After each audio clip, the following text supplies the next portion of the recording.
The first thing you learn about deep space diplomacy is that no one writes a handbook for it. Not a good one, anyway. The Galactic Concordance had guidelines, sure. Lists of do's and don'ts when meeting intelligent extraterrestrial life. But they were vague, ceremonial, and, as I found out, woefully insufficient when it came to cultural nuance. My name is Commander Rylan Cass, Liaison Officer for the Terran Exploration Fleet.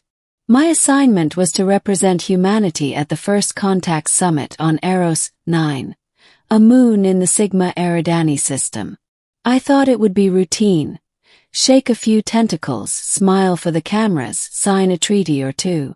Instead, I learned just how dangerous a compliment could be when lost in translation. The arrival on Eros 9. Eros 9 didn't look like much from orbit. A dusky brown sphere wrapped in gossamer clouds of copper and violet.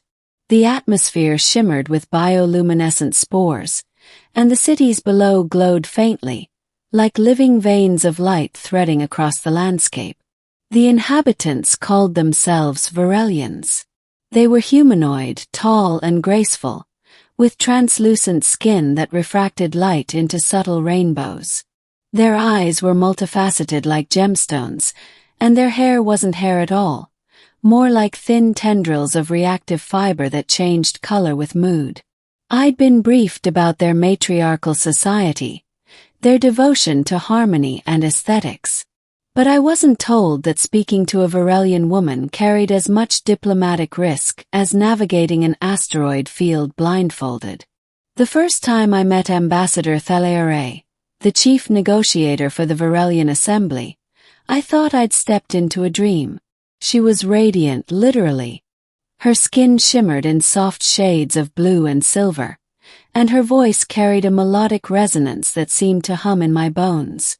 "Welcome, Commander Cass," she said, bowing slightly. "Your people travel far for knowledge. May your hearts find balance in the void."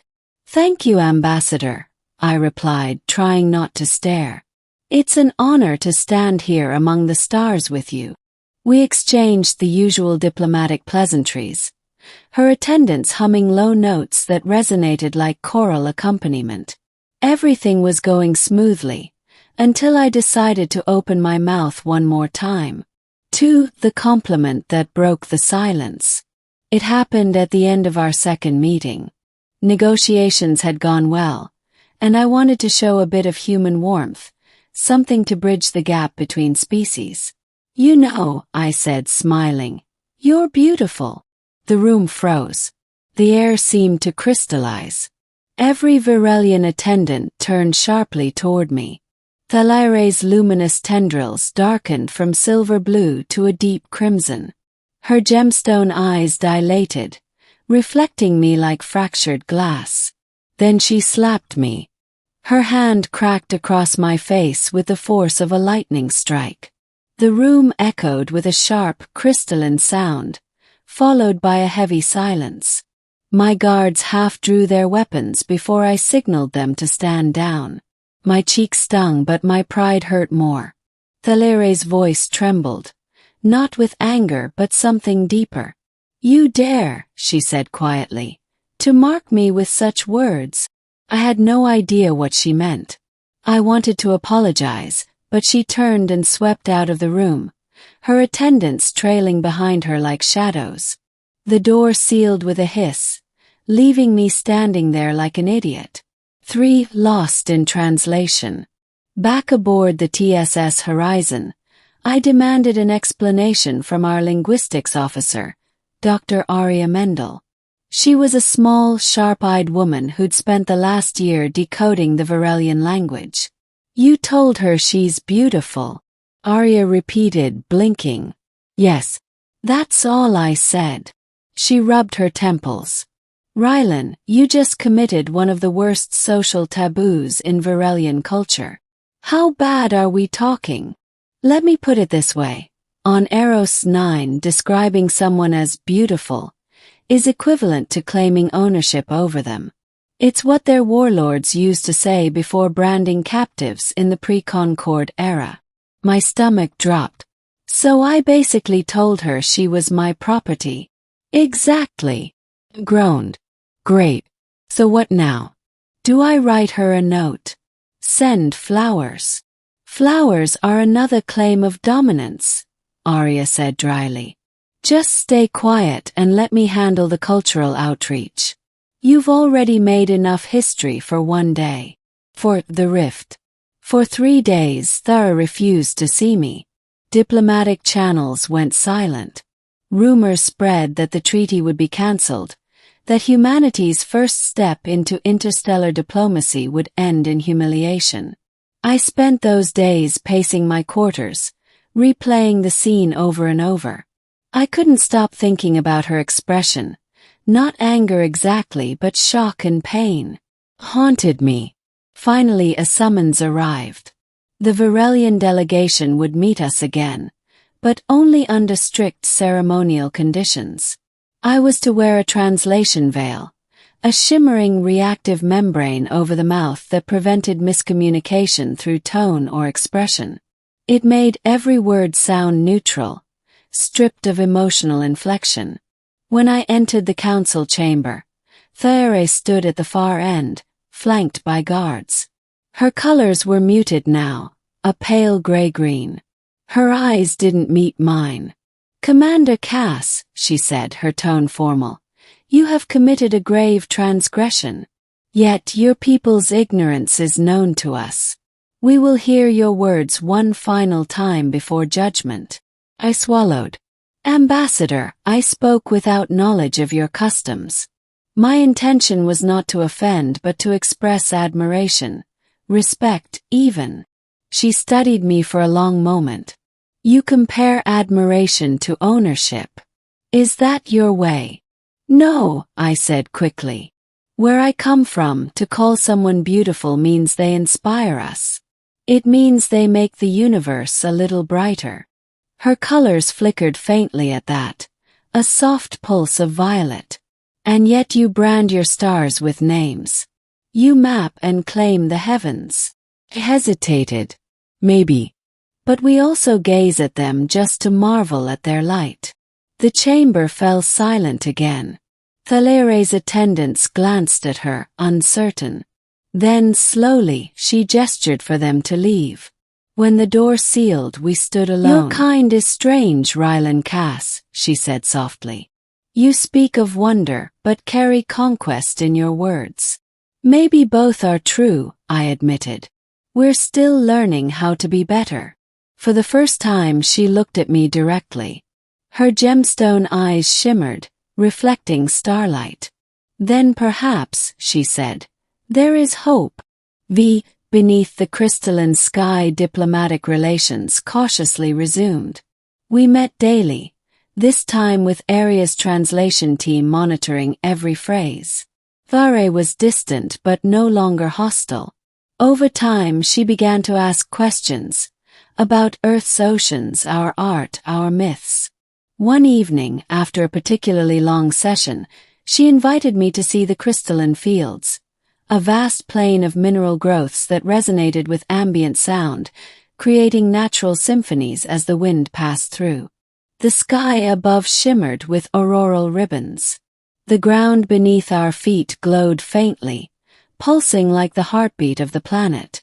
Beautiful, I murmured, catching myself too late. Thara glanced at me, amused. You learn slowly, Commander. I smiled beneath my breath mask. Force of habit. She tilted her head, considering me. Tell me something, Rylan. On your world, do you have songs that hurt? Songs that hurt. That make your heart ache, even when they're lovely. He nodded. The best ones do. She turned back to the horizon. We have such songs too. But we do not sing them often. They remind us of what we lost when our skies burned. I wanted to ask, but her tone warned me not to press. Instead, we stood there in silence, the wind singing through the crystal towers. I realized that for all our differences, grief sounded the same in every language. 6. The storm of mirrors a month later, disaster struck. A rogue mining faction, eager to claim Eros 9's crystalline deposits, launched an unauthorized probe that detonated in the upper atmosphere. The blast shattered a region sacred to the Varelians, the storm of mirrors, where the sky's reflection rippled across an endless lake. To them it was like bombing a cathedral. Riots broke out. The assembly demanded punishment. Warships mobilized. And I was the one standing in front of Thayere, pleading for calm. Our fleet had no part in the attack, I insisted. The probe belonged to a rogue corporation acting without authorization. Words, she said coldly. You claim no ownership when it suits you. Her attendants murmured agreement. I felt desperation clawing at my chest. Thayere, please. If you strike back, it could ignite a conflict neither of our worlds can survive. She stared at me, her colors storm-dark. Then give me one reason to believe you. I hesitated, then slowly reached for the translation veil. I deactivated it. The room gasped. Speaking without it was a direct breach of protocol. One wrong tone could trigger offense, even disaster. But I looked her in the eyes and spoke anyway. Because I meant what I said, I told her quietly. You're beautiful. Not as possession, not as conquest, but because your people, your world, your soul, they make the universe brighter. And if that light goes out, we'll all be lost. For a long, breathless moment, no one moved. Then Thayere stepped forward. Her tendrils shimmered from crimson to silver again, the color of forgiveness. She reached out, fingers trembling, and touched the cheek she'd once slapped. Then let your words mark you differently this time, she whispered. 7. The bridge between stars. The crisis passed. Together we exposed the mining faction, dismantled their network, and signed the Eros Accords, a treaty binding humanity and the Varelian Assembly in cooperation. Thayere and I continued to meet, officially as diplomats, unofficially as something harder to define. Our conversations became less guarded. We laughed, we argued, and sometimes when the stars aligned just right, we simply sat in silence, letting the cosmos sing around us. Before I returned to Earth, she gave me a small crystal sphere that pulsed with faint light. It contains a reflection of the crystalline fields, she said. When you look upon it, it will show you the light of our world. I turned it over in my hands. It's beautiful, I said softly. She smiled this time, no offense taken. Now you use the word correctly. 8. Epilogue. Reflections in the void. Years later, when I look out from the observation deck of the horizon, I still see Eros 9 glowing faintly against the black. The sphere Thayere gave me sits on my desk, pulsing in rhythm with my ship's engines, a reminder of how easily understanding can shatter and how fragile peace really is. Sometimes I replay that first meeting in my head, the slap, the silence, the shock. It's funny in a way. Humanity's first real lesson in interstellar diplomacy didn't come from treaties or negotiations. It came from a single word, spoken with good intention but bad translation. And maybe that's the story of us all, stumbling through the stars, trying to find the right words in a universe that speaks in 1,000 tongues. But I'll never forget her final message before I left, transmitted through the crystal as light patterns that translated roughly to, even the stars bruise before they shine.